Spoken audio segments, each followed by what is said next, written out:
Assalamualaikum warahmatullahi wabarakatuh. Salam sejahtera bagi kita semua.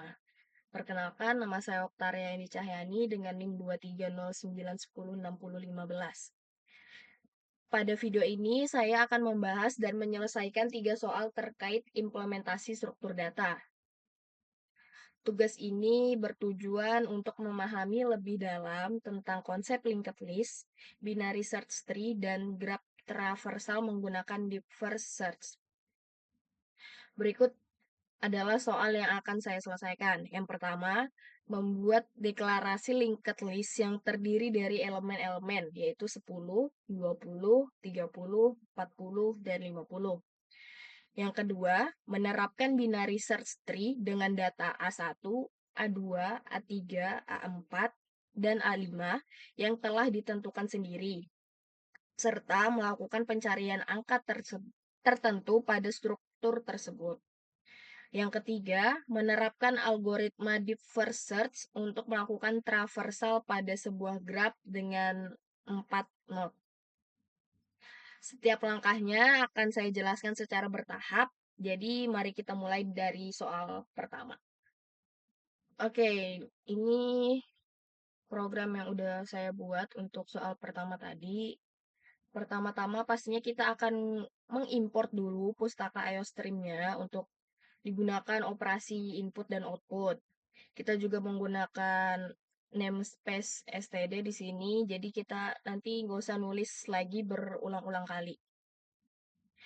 Oke, masuk ke struct node. Struct node ini mendefinisikan struktur bernama node. Jadi struktur ini adalah blok dasar dari linked list. Setiap node-nya bakal memiliki dua bagian, yaitu data dan next.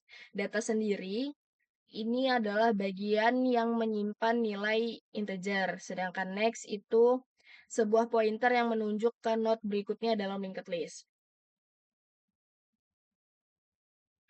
Masuk ke fungsi create node, yaitu fungsi yang bertugas membuat sebuah node baru.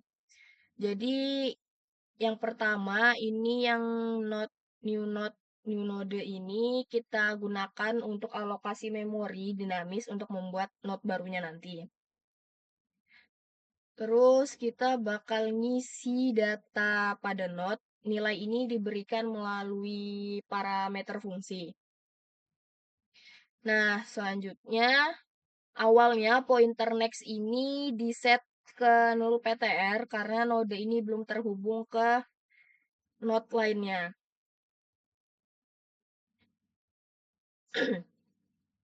Terus kita ke void linked list. Void ini digunakan untuk mencetak semua elemen di dalam linked list. Jadi kita bakal mulai transversal dari node pertama yaitu head. Terus loopnya itu akan berjalan selama currentnya tidak 0 PTR. Artinya traversal akan berhenti ketika kita mencapai akhir dari linked list. Terus nanti di sini kita bakal cetak nilai datanya.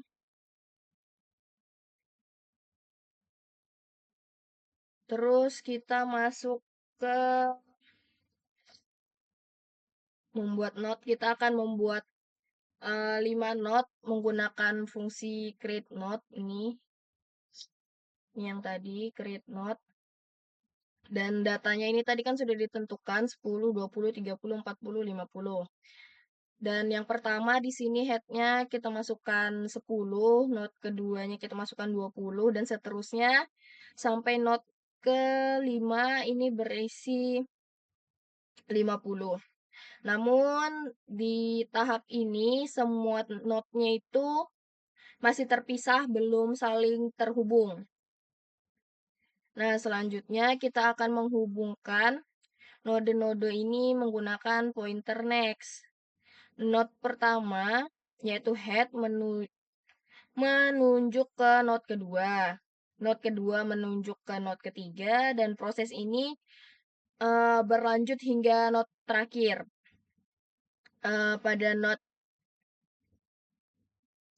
Pada pada node ke 50 yaitu kelima, pointernya itu di set ke 0 PTR untuk menandai bahwa itu adalah akhir dari linked list-nya. Terus selanjutnya di sini kita bakal mencetak isi linked list. Jadi kita bakal manggil fungsi linked list-nya tadi dengan head sebagai parameternya. Jadi nanti dia fungsinya hasilnya bakal seperti ini.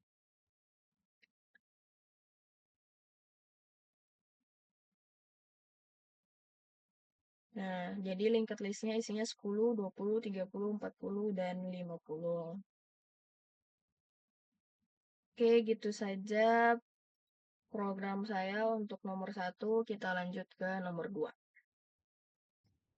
Oke, lanjut ke soal kedua yang binary search tree. Sama seperti yang linked list tadi. Yang pertama juga kita masukin dulu iostream sama namespace std-nya.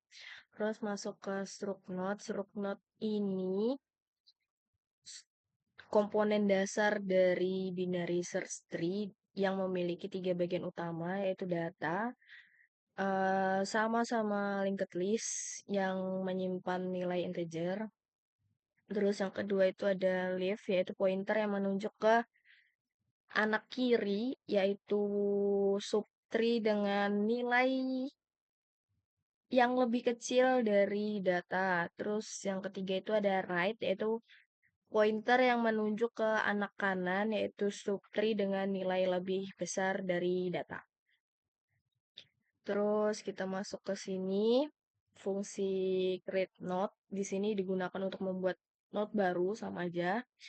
Nah, caranya itu dia mengalokasikan memori untuk node baru menggunakan si new. Terus dia bakal isi data pada node dengan nilai yang diberikan melalui parameter. Terus dia bakal menginisialisasi pointer left dan right-nya menjadi 0 PTR karena node baru belum terhubung ke subtree manapun. Terus dia bakal ngembaliin pointer ke node baru yang dibuat. Terus kita masuk ke insert node ini yang bertugas menambahkan node baru ke dalam binary search tree. Dengan cara jika rootnya ini bernilai 0 PTR, artinya tree-nya itu kosong, maka fungsi membuat node baru menggunakan create node dan mengembalikannya sebagai root. Terus jika nilai datanya itu lebih kecil dari root data, maka fungsi akan menambahkan node baru ke subtree kiri dengan memanggil dirinya sendiri secara rekursif. Nah, kebalikannya jika datanya lebih besar dari root data, maka node baru akan ditambahkan ke subtree kanan dengan cara yang sama kayak yang lebih kecil tadi. Jadi nanti akhirnya fungsi bakal mengembalikan root dengan subtree yang telah diperbarui. Terus kita masuk ke search node. Jadi digunakan untuk mencari apakah sebuah nilai tertentu atau n itu ada di dalam binary search tree.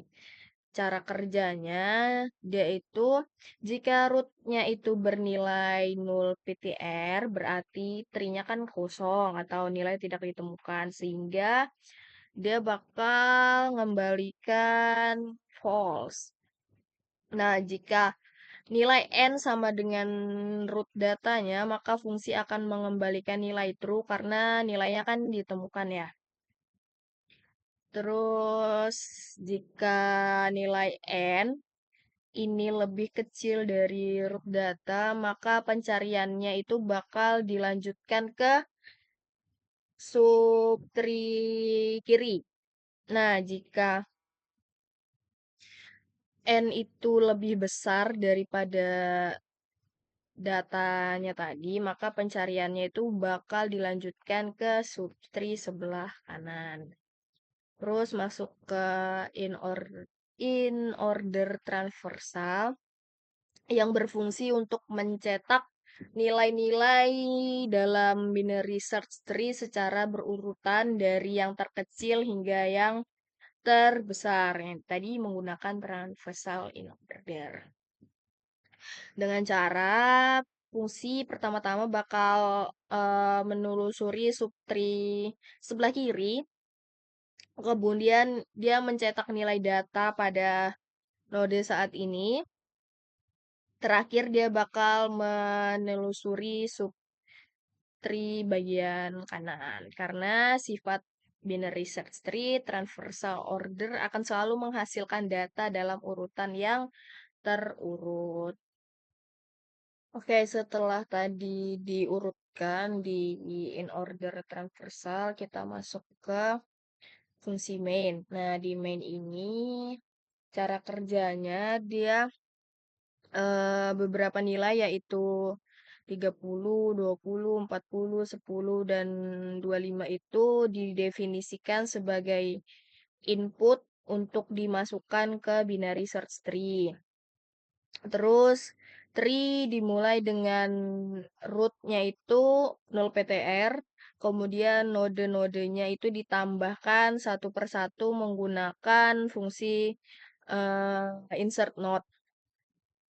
Terus selanjutnya transversal in order-nya dilakukan dengan fungsi yang tadi in order transversal dan menghasilkan semua nilai dalam binary search tree secara berurutan yaitu 10, 20, 25, 30, dan 40.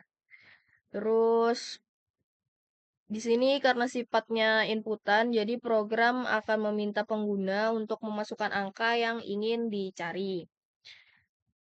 Selanjutnya, fungsi search node digunakan untuk memeriksa apakah angka yang dimasukkan oleh pengguna tadi ada di dalam binary search tree-nya. Jika ditemukan, program akan mencetak bahwa angka ditemukan.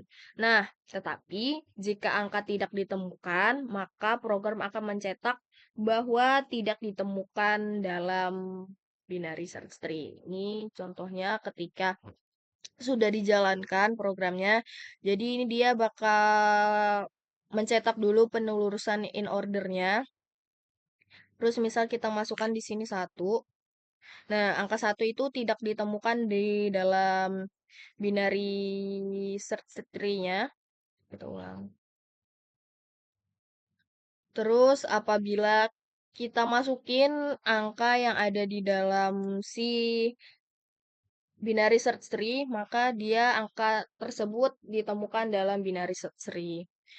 Begitu saja dari saya untuk soal nomor 2. Kita lanjutkan ke soal nomor 3. Oke, kita lanjut ke soal ketiga, yaitu algoritma deep first search atau DFS untuk menelusuri graph. Di sini sama seperti dua yang sebelumnya. Pertama-tama kita akan mengimpor pustaka IOStream untuk menangani input dan output, tapi bedanya di sini kita akan mengimpor juga pustaka vektor. Nah, fungsi vektor dalam program ini itu untuk menyimpan dan mengelola data dalam bentuk daftar atau array dinamis dalam konteks program yang saya berikan di sini. Vektor ini digunakan untuk merepresentasikan graf sebagai daftar tetangga melacak node yang sudah dikunjungi selama penelurusan penelurus penelusuran DFS.